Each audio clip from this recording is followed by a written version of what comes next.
What do you need from a man financially? For him to hold it down. What does that mean?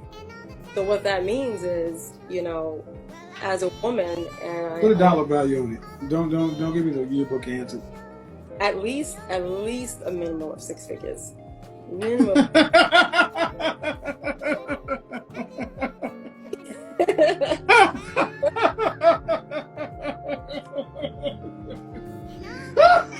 Are you kidding? I'm not kidding. I had promised y'all videos on how to get money from men, and I've been looking a little bit crazy, so I make the videos. But here's the number one way. Well, not the number one, but this is like an easy way. If you're not like a finesser, like, you know what I'm saying, like if you want help, you clearly, you know what I'm saying, don't know how to finesse, and that's fine. Everybody, is about their scam life. But listen, when you meet a guy, bring up the topic, early in the game, bring up the topic of love languages. And by the way, y'all can't go after men with no money with these tips. Like, and in the original video, these girls were saying the guy has to really like you. For a man to really spend money on you and invest in you, he gotta like you. Really like you. And what's the other thing? And he gotta have money. Like, those are the two simple things. Like, it don't matter what you do. Like, if a man doesn't really mess with you like that, he's not about to give you nothing. And if he doesn't have money to give, it's not gonna work. It's just common sense. So, like I said, early in the game, you meet a guy. Hey, do you know about love languages? What's your love language? What are your love languages? And he'll probably say, oh, what is that? And then that's perfect. I always have the chart ready, to just send the person the love language. If you meet a guy that's already, he's already trying to hook you up, he'll ask you your love languages. And that's when you say gifts. Always say gifts. Listen. Always. But not to seem like a gold digger, you're going to throw one or two more in. So you can say, oh, I like gifts and quality time. Or you can say, I like gifts and you know what I'm saying?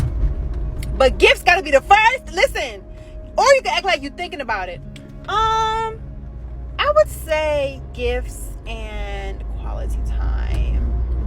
What are yours? But listen, that's the easy. I'm telling you, this is the easiest way. And pretty soon you should be receiving some nice gifts. Now, if y'all have this conversation and you ain't see no gifts, I'm gonna say within a month. 2 months is pushing it. I'm not gonna say 2 months. Within a month, you're not seeing no gifts?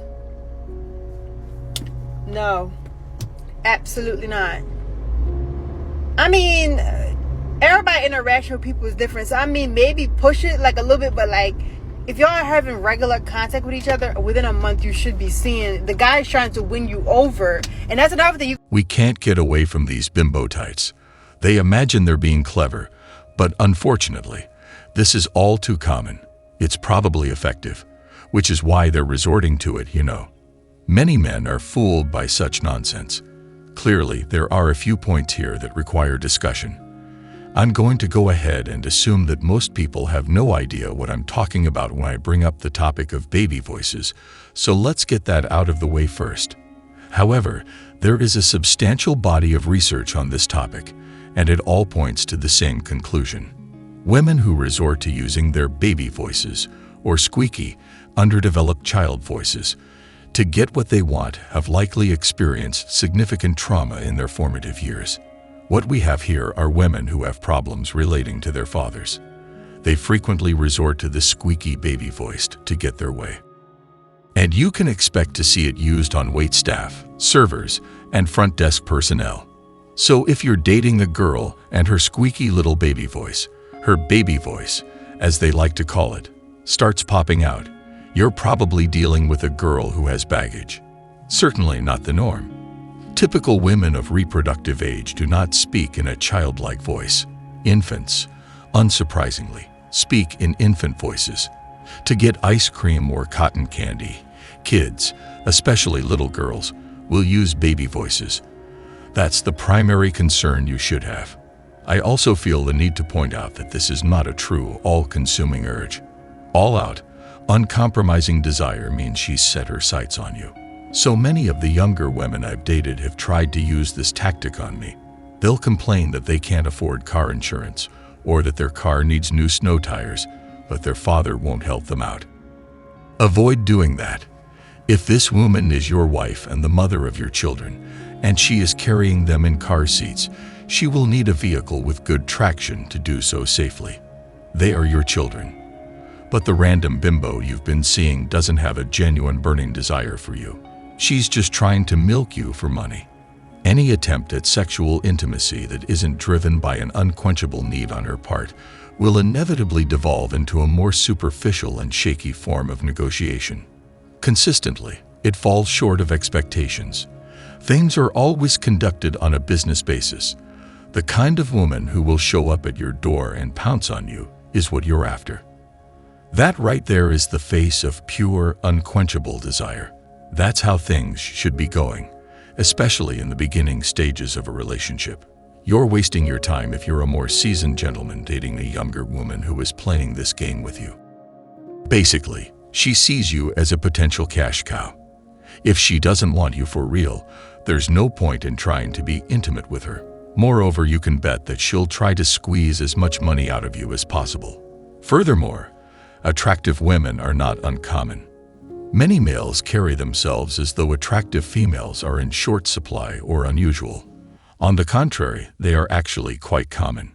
Truth be told, I've learned there are places in the world overrun with overweight, disagreeable, short-haired, purple-haired types with terrible attitudes that you don't want anything to do with. But the vast majority of women in the world, especially the younger ones, are still attractive. Not many women reach the age of 20 looking hideous. Looking good becomes more of a challenge as women age, especially as they enter their 30s and 40s. High-value men, that is, men who know how to make money, are competent, funny, or compelling, who are not boring, who know how to make a lot of money, who have skills, who have a good social network, are a scarce commodity in the sexual marketplace, especially among young women. That's all for today, guys. If you found value in this video, don't forget to smash the like and subscribe button to get more dope content like this every day. Till next time.